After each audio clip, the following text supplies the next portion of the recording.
پس از بورشود آخرین تهدید افت طبیعی به مردم زیادتر گردید، اما در برابر بورشود برف نه تنها بلکه سنگچرخ یک عدد خانه استقامتی را خراب نمود. هنگام شبانه پس از ساعت 11 در کوچه امرانشاه محله جومی شهر خوروغ در نتیجه افتیدن کوهپاره سنگچرخه به عمل آمده یک عدد سنگپاره خانه استقامتی موثر محمدوف را که در زیر خرسنگ ها بنا یافته است قسما ویران کرد.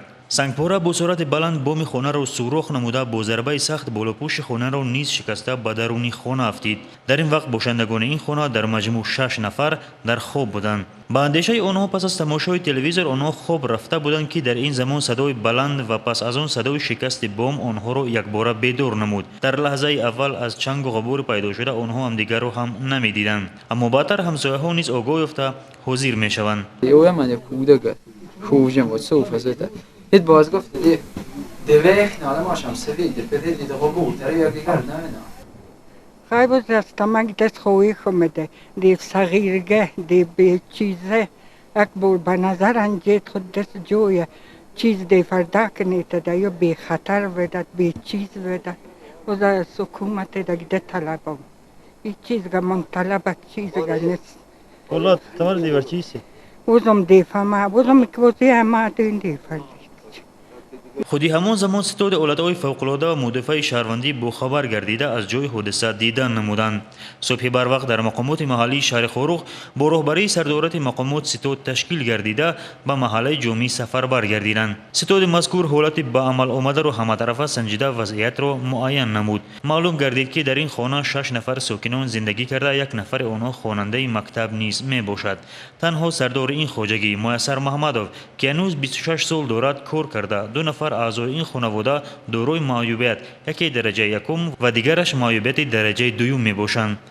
با در نظر داشت وضع اولوی، خسارات به عمل آمده و شرایط زندگی این خانواده سند مرتب گردیده حادثه همه‌طرفه در جایش سنجیده شد. بنا به اندیشه سردار ستاد اولادهای فوق‌العاده شهر خوروغ کاپیتان توتیشویف ارزش ضرر مادی معین کرده شده، ستاد برای دسترس نمودن مواد نیاز اول به این خانواده به کار شروع کرد. در خانه استقامتی مذکور 8 نفر استقامت داشتند. یگان کس آسیب جسمانی ضرر ندیده، فقط خانه استقامتیشون ضرر دید.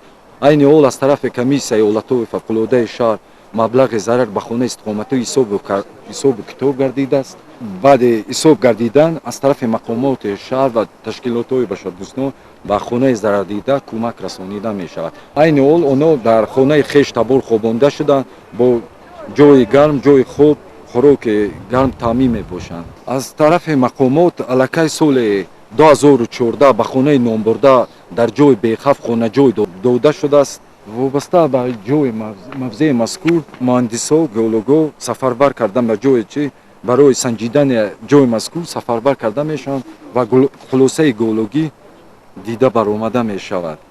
پس از سنجش حادثه و خسارات مادی الکی در مقامات شهری برای برقرارسازی خانه استقامتی، تشکیل نمودن کمک اوله و دسترس نمودن جهاز خوب، اعضایان ستاد با رهبری ریاست مقامات شهری حساب کتاب نمودند. مطابق حسابات نهایی ضرری به عمل آمده ارزش 14,000 سومانی را تشکیل داد.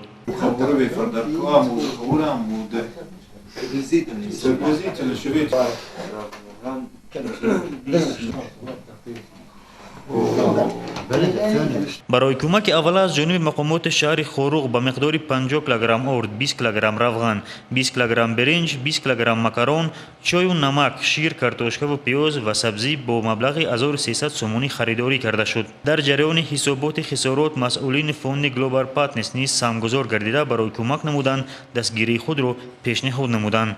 ماده اولی درجه میتونه کردن دو طرف پو داره دونو پدر داکون نیست تا ما برای یاردم ما تیز یاردم میتونم.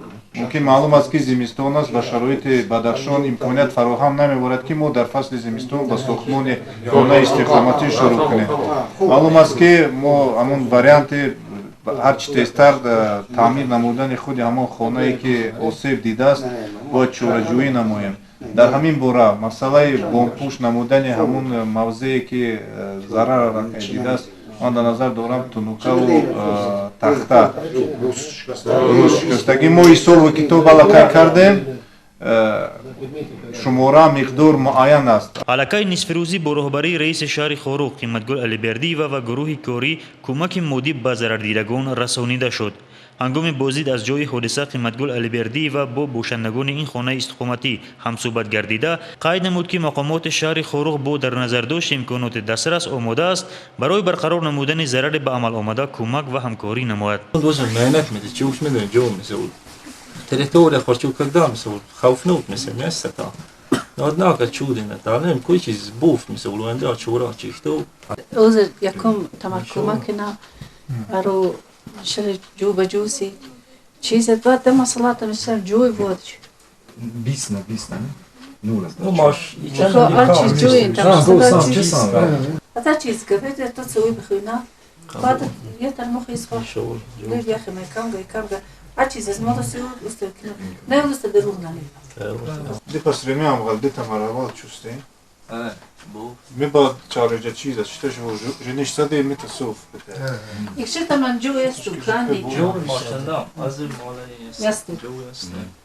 در این زمان برای دستگیری برنامه بشردوستانه فوکوس نیز کمک خود را رسانیده برای خانواده آسیب دیده 8 عدد رخت خواب را دسترس نمودند. همچنین برای برقرار نمودن بم و بلوپوش خانه استقامتی موثر محمدوف فوند گلوبال پارتنرز خراجات ضروری و برزیمه گرفت. در مرحله اول با مصلحت مقامات شهری و سازمان‌های رشد تونوکا و تخته‌های شکسته بم خانه برقرار کرده می‌شوند تا در نتیجه بارشات مینباده خانه دیگر ضرر نبیند. چنانکه معلوم گردید هنوز چند سال پیش برای باشندگان محله مذکور در جای بخطر جای برای ساختمان خانه جدا گردیده است، اما از سببی که تا حال این خانواده ها توان ساختمان ندارند در این خانه ها عمر به سر میبرند. سال 2004 برای همون خانواده اینو بر سببی که در جای خوفناک و یا قرار دارند قطعه زمین نو در دیگر موضع برای کوچانیدن جدا کرده شده است. ولی بنا بر سببی که همون اویلا امکانیت ساختمان خانه ندارد اوج کوچیدن و یا غیر امکان است. برای کوچیدن البته باید ما یک خانه برای و یا ساختن لازم است. این وضعیت را به نظر گرفته مقامات شهر خوروق وعده کردند که برای بنیاد خانه نو به این خانواده کمک خود را خواهند رساند.